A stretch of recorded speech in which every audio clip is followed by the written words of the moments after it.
തിരൂരിലെ യു.ഡി.എഫ് സ്ഥാനാർത്ഥി കുറുക്കോളി മൊയ്തീൻ തെരഞ്ഞെടുപ്പ് ചട്ടം ലംഘിച്ചുവെന്ന പരാതിയിൽ ഇപ്പോൾ റിപ്പോർട്ട് തേടിയിരിക്കുകയാണ് മുഖ്യ തെരഞ്ഞെടുപ്പ് ഓഫീസർ. 24 മണിക്കൂറിനകം റിപ്പോർട്ട് സമർപ്പിക്കാനാണ് നിർദ്ദേശം.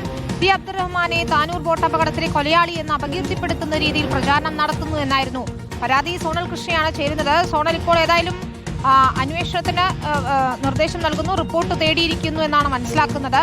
ഇതിലെന്താണ് ആരോപണം? കുറുക്കോളി മൊയ്തീന്റെ വിശദീകരണം എന്താണ്?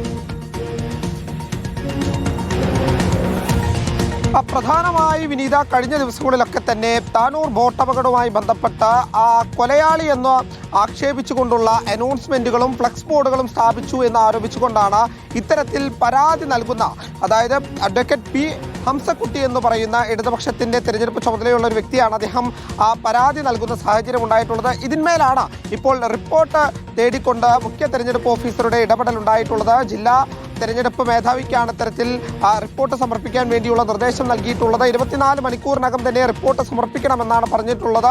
എന്നാൽ ഈ സംഭവങ്ങളെല്ലാം നിഷേധിക്കുകയാണ് കുറുക്കോളി മൊയ്തീൻ ഉൾപ്പെടെയുള്ളവർ. തങ്ങൾ അത്തരത്തിലൊരു പ്രചാരണങ്ങളും നടത്തിയിട്ടില്ല എന്നുള്ളതാണ് ലീഗിന്റെ ഭാഗത്തു നിന്നുള്ള വാദം. പക്ഷേ LDFന്റെ വാദം, അതായത് അബ്ദുറഹ്മാൻ ഉൾപ്പെടെ ഉന്നയിക്കുന്നത് പലതരത്തിൽ തന്നെ ബോട്ടപകടവുമായി ബന്ധപ്പെടുത്തി ചിത്രീകരിക്കുന്നുണ്ട് എന്നുള്ളൊരു ആരോപണം അബ്ദുറഹ്മാന്റെ ഭാഗത്തു നിന്നുണ്ടാകുന്നുണ്ട്. അതായത് താൻ ഈ സംഭവവുമായി ബന്ധപ്പെട്ട് ഒരു സാക്ഷിയോ മറ്റാരോ തന്നെ തന്റെ പേരിൽ മൊഴി നൽകിയിട്ടില്ല എന്നിരിക്കെ എങ്ങനെയാണ് തന്നെ ഇതിലേക്ക് വലിച്ചെടുക്കുന്നത്? ഏതായാലും കുറുക്കോളി മൊയ്തീനെതിരെ ഒരു പരാതി വന്നിരിക്കുന്നു. ഇപ്പോൾ അതിൽ റിപ്പോർട്ട് തേടിയിരിക്കുകയാണ്. സോണൽ കൃഷ്ണയാണ് വിശദാംശങ്ങൾ നൽകിയത്.